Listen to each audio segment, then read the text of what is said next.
I made a giant mistake in my last video. I see that we still have the testing sphere. I'm going to use this today. Let me go into character control. I want to look at the offset function, Control T, offset position, because I want to make sure that we're getting the exact edge of the platform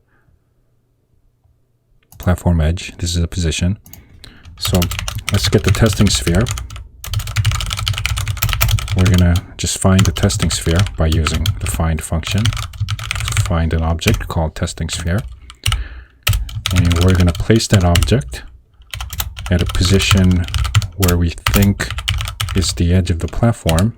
This is where I made the mistake. Save.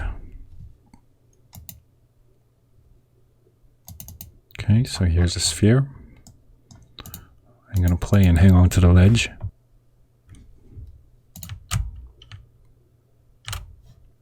We got an error message. I think it's the spelling, testing sphere. Testing.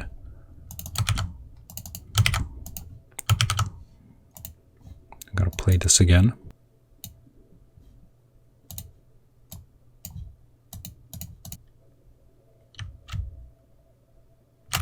Okay. Now we realize that this is a calculated edge, and obviously we're off.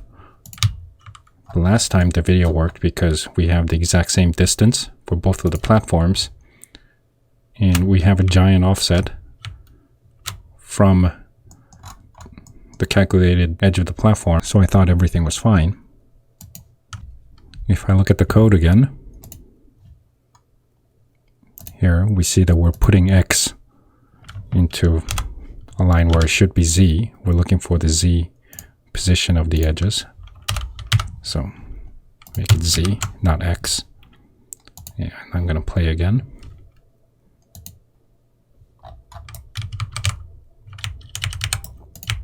So I'm going to hang on to the ledge.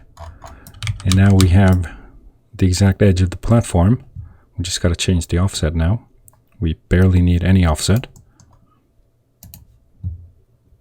So here's Sophie, ledge checker. The Z offset is too big. I'll make it negative 0.1 and apply it to the original prefab so the numbers get applied everywhere.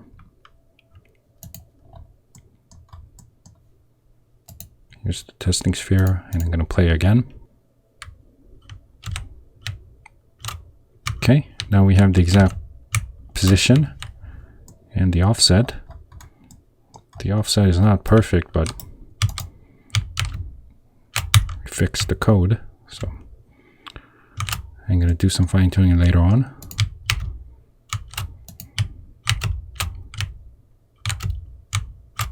Okay. And let me make one more change here. When the ground detector kicks in, this is the debug line. I want this debug line to match the actual distance for the ground checker. So let me go into the ground detection code.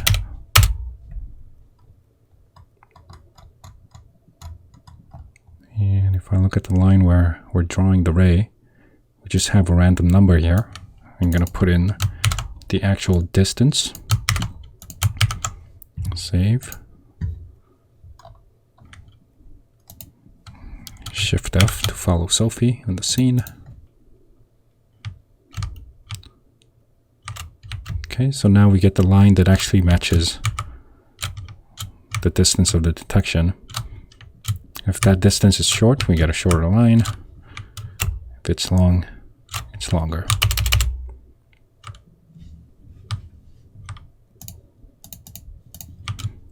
And I think I fixed everything.